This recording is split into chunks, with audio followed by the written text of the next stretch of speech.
दोस्तों स्वागत है आपका हमारे YouTube चैनल मैथ इंडियंस में। प्रश्नावली 5.4 ऐच्छिक। पिछले वीडियो तक हमने प्रश्नावली 5.3 हल करी थी। आज से हम देखेंगे प्रश्नावली 5.4 ऐच्छिक। यह एक ऐच्छिक प्रश्नावली है, अर्थात इस प्रश्नावली के कोई भी सवाल बोर्ड एग्जाम की दृष्टि से नहीं है, बोर्ड एग्जाम में नहीं आएंगे, फिर भी हम नॉलेज की दृष्टि से इसे हल करेंगे। पहला सवाल है, कोई एपी है 121, 117, 113, कह रहा है कि का कौन सा पद सबसे पहला ऋणात्मक पद होगा। अर्थात यह एपी है जिसमें चार चार घट रहे हैं और हमें यह ज्ञात करना है इसका सबसे पहला ऋणात्मक पद कौन सा होगा। अब हमारे पास कोई एपी है 121, 117, 113 डॉट डॉट डॉट डॉट। अब यहाँ पर ए का मान क्या है, 121 है और डी कितना है, साफ साफ दिख रहा है कि चार चार घटाए गए हैं, अर्थात डी का मान -4 होगा। और हमें यह ज्ञात करना है कि पहला ऋणात्मक पद कौन सा होगा। तो अभी हमें ए एन ज्ञात करना है। ए एन क्या होता है, a + n-1 डी। बस ये ध्यान रखना है कि हमें ए एन पहले शून्य के पास पहुंचेंगे और जैसे ही हम शून्य से पहला नीचे घटेंगे वह पहला ऋणात्मक पद होगा। अभी हम ए एन का मान निकालेंगे।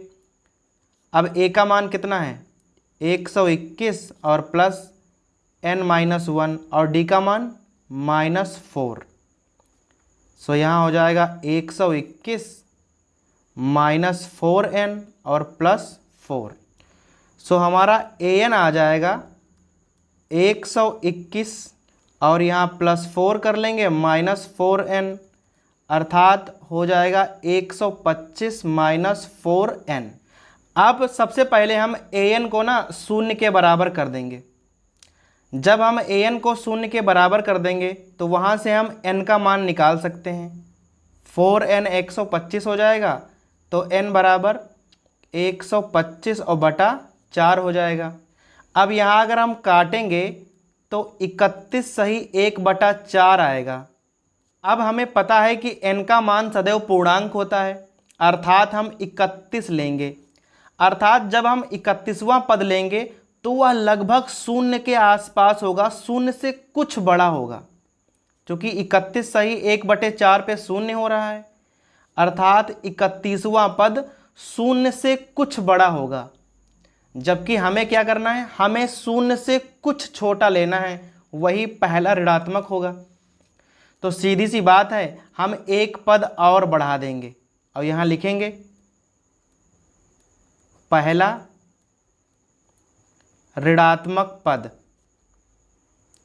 कौन सा होना चाहिए, 32वां पद। अगर हमसे पूछे कि वह पद होगा कौन सा, तो हम यहां से निकाल सकते हैं। पद कौन सा था, 125 -4n। सो A32 क्या हो जाएगा, 125 और -32 गुणे 4 और आ जाएगा -3। यह हमारा पहला ऋणात्मक पद है। दूसरा प्रश्न है, किसी एपी के तीसरे और 7वें पदों का योगफल 6 है और उनका गुणनफल 8 है। इस एपी के प्रथम 16 पदों का योगफल ज्ञात कीजिए। अब देखिए, कोई दो पद हैं, उनका योगफल कितना है, 6 है और गुणनफल कितना है, 8 है। इन दोनों की सहायता से हम चाहें तो गुणनखंड भी कर सकते हैं।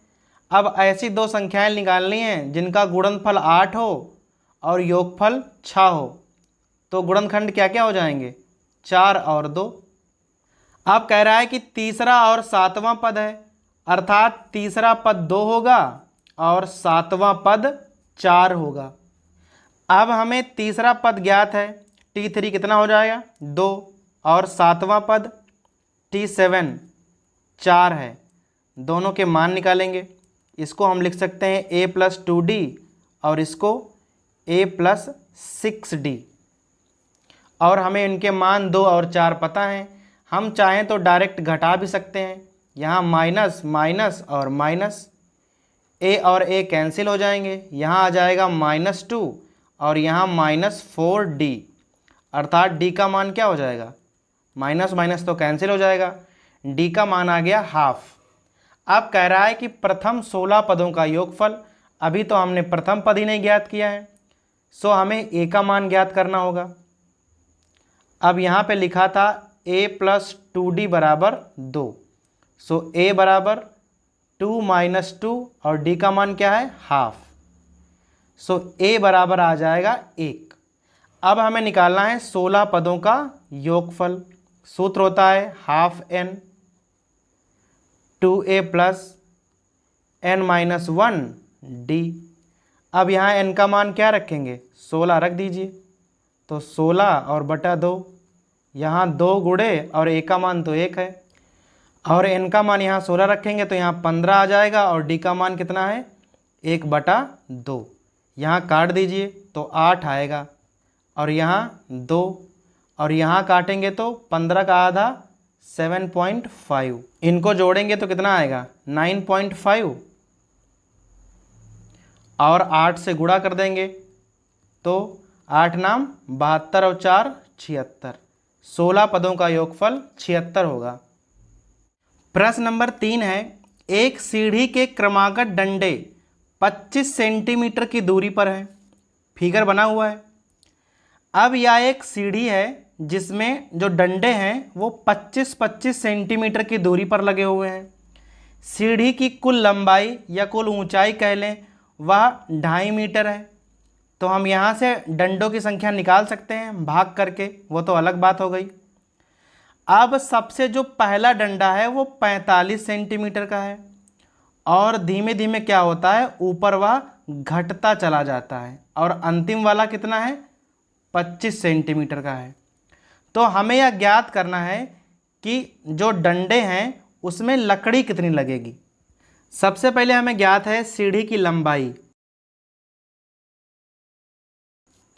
वह है 2 सही 1/2 मीटर, अर्थात 2.5 मीटर। अगर इसके हम सेंटीमीटर बनाएंगे तो 100 से गुणा करेंगे तो आ जाएगा 250 सेंटीमीटर। अभी दो डंडों के बीच की दूरी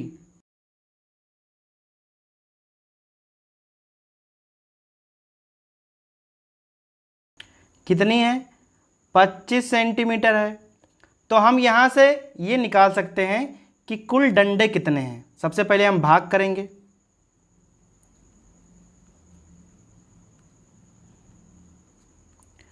$250 और बटा 25।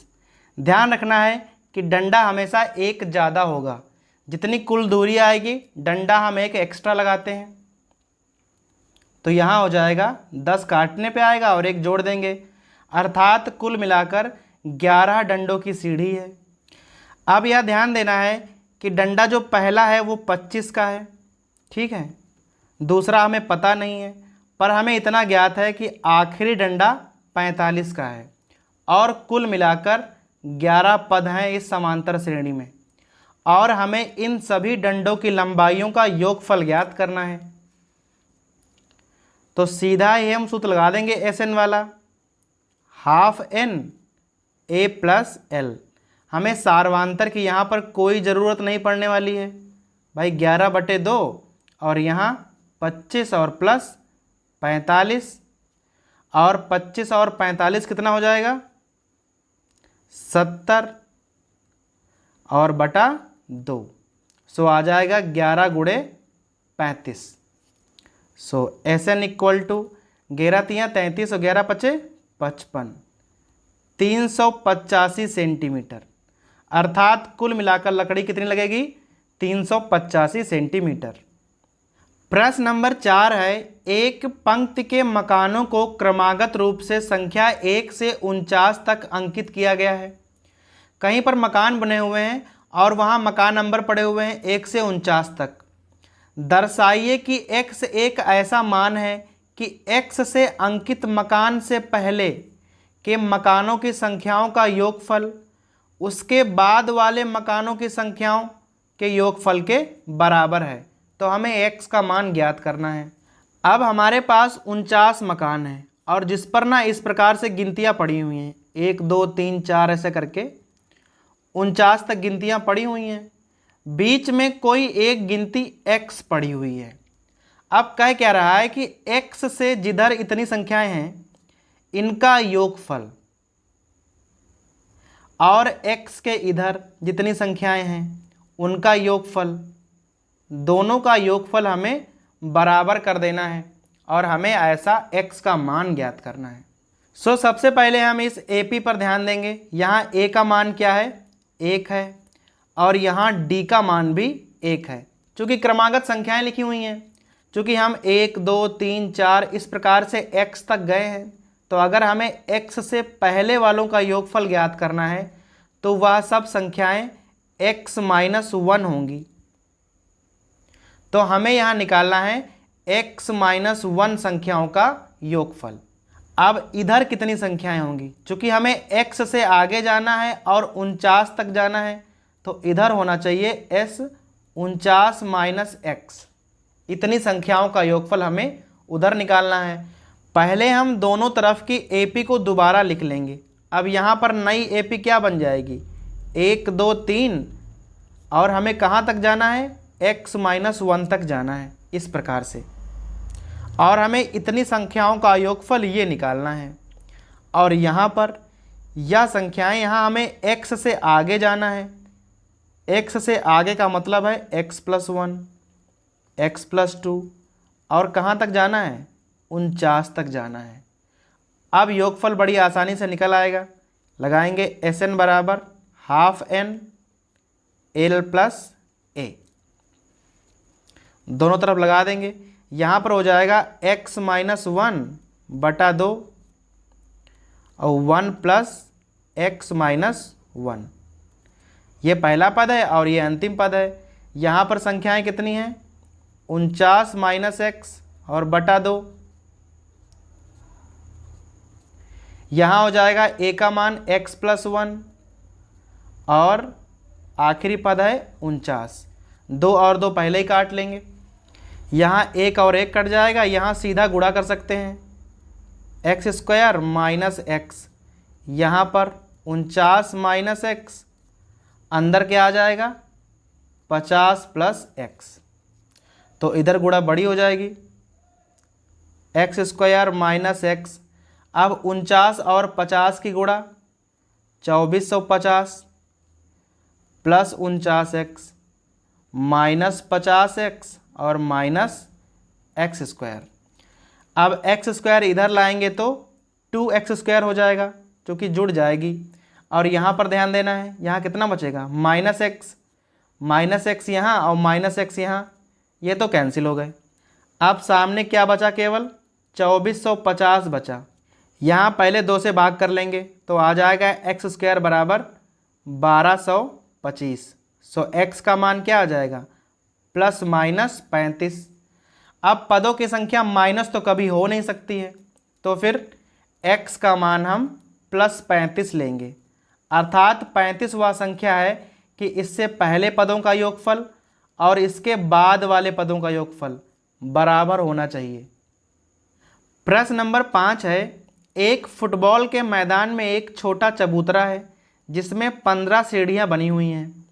इन सीढ़ियों में प्रत्येक की लंबाई 50 मीटर है। इस प्रकार से सीढ़ियां बनी हुई हैं, तो ये जो लंबाई है ये वाली, ये 50 मीटर है। कह रहा है ठोस कंक्रीट की बनी है, प्रत्येक सीढ़ी में 1/4 मीटर की चढ़ाई है। इस प्रकार से चढ़ाई को आप ऊंचाई बोल सकते हो, 1/4 मीटर है। अर्थात एक की 1/4 होगी, अगर दूसरे की निकालना है तो 1/4 धन 1/4 होगी, अगर तीसरे की निकालना है तो 1/4 धन 1/4 धन 1/4। अर्थात चाहे तो हम गुणा भी कर सकते हैं। और फैलाव कितना है? चौड़ाई ये होती है, ये कितनी है? 1/2 मीटर। ये सबकी सेम होगी क्योंकि सीढ़ियाँ तो सेम ही है। अर्थात यह वाली लंबाई और यह फैलाव ये सब में बराबर रहेगा। बस केवल ऊंचाई जो है या चढ़ाई जो है वह 1/4 बार बार जुड़ती चली जाएगी। हमें निकालना है कि कुल कितना कंक्रीट लगेगा। तो सबसे पहले हम पहली सीढ़ी की बात करेंगे। पहली सीढ़ी लंबाई कितनी हो जाएगी? 50 मीटर। चौड़ाई 1/2 मीटर और ऊंचाई कह लें या चढ़ाई कह लें 1/4 मीटर।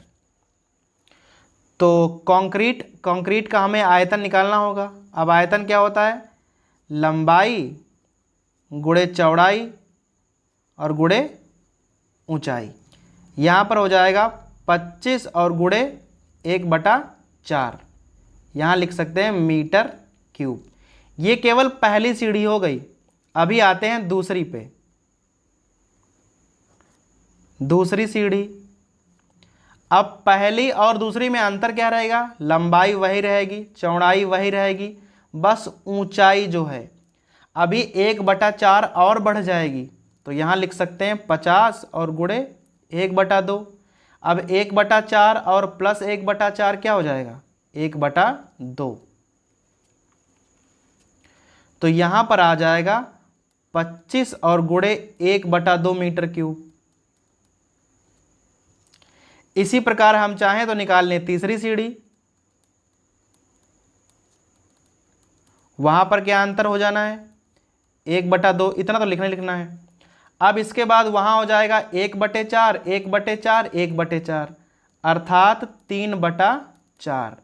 तो यहां आ जाएगा 25 गुणे 3/4 मीटर क्यूब।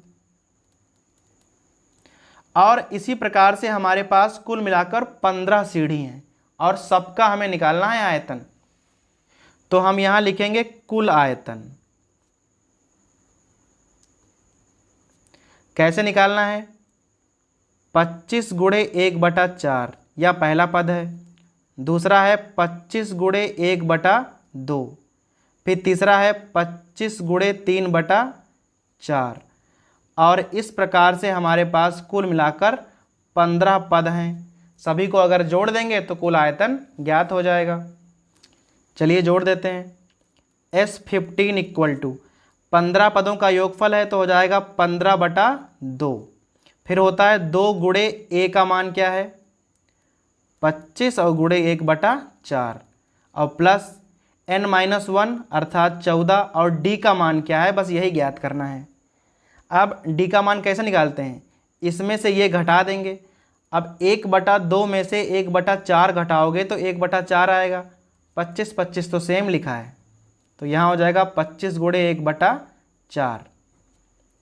अब ये 25 गुणे 1/4 दोनों जगह सेम लिखा हुआ है, तो यहाँ हम कॉमन निकाल कर जोड़ सकते हैं। तो 15/2 और 25 गुणे 1/4 सब बाहर निकल आएगा। यहाँ क्या बचेगा?